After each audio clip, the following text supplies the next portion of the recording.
নমস্কার, শুভ সন্ধ্যা। আমি ডক্টর অর্ণব মাইতি, শিলিগুড়ি আনন্দলোক হসপিটালের কার্ডিয়াক সার্জারি বিভাগের ডাইরেক্টর। আজকে আপনাদের কাছে আসার প্রধান উদ্দেশ্য হার্টের রোগ নিয়ে, হার্টের অসুবিধাগুলোকে নিয়ে আপনাদেরকে একটুখানি অবগত করা। কারণ এখন ডে টু ডে প্র্যাকটিসে আমরা যারা কার্ডিয়াক প্র্যাকটিশনার তারা দেখতে পাচ্ছি বহু মানুষ একটা ভ্রান্ত ধারণার শিকার হার্টের অসুখকে নিয়ে, এবং যে কারণে অসুখগুলোকে বুঝতে একটু দেরি হচ্ছে এবং আমাদের কাছে পৌঁছতে, হার্টের ডাক্তারবাবুদের কাছে পৌঁছতে, হার্ট কেয়ার ফেসিলিটিগুলোর কাছে পৌঁছতে একটু দেরি হয়ে যাচ্ছে। সেই কারণে অনেক স্বাভাবিক রোগ অনেকটা জটিল আকার ধারণ করছে।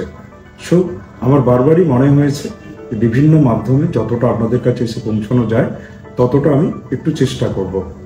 শুরুতেই বলি, হার্টের অসুখ এখন কিন্তু আর বয়সের গণ্ডিতে সীমাবদ্ধ নয়। আমরা যখন ছাত্র ছিলাম, আজ থেকে 15-20 বছর আগে, তখন আমাদের পড়ানোই হতো হার্টের করোনারি আর্টারি ডিজিজ, পার্টিকুলারলি যদি ধরি 50-এর আগে খুব একটা হয় না, তোমরা ভেবোই না যে 50-এর আগে কারো হার্ট ডিজিজ করোনারি আর্টারি ডিজিজের কারণে হয়েছে, বা সহজ ভাষায় বললে হার্টের আর্টারিতে চর্বি জমে বা ব্লক তৈরি হয়েছে। কিন্তু এখন ডে টু ডে প্র্যাকটিসে দেখেছি যারা মেজর করোনারি আর্টারি ডিজিজ নিয়ে আমাদের কাছে আসছেন তাদের কিন্তু বয়সটা ম্যাটার করে না। আমি 21-22 বছরের ছেলে মেয়েকেও দেখেছি খুব সিরিয়াস করোনারি আর্টারি ডিজিজে আক্রান্ত হতে।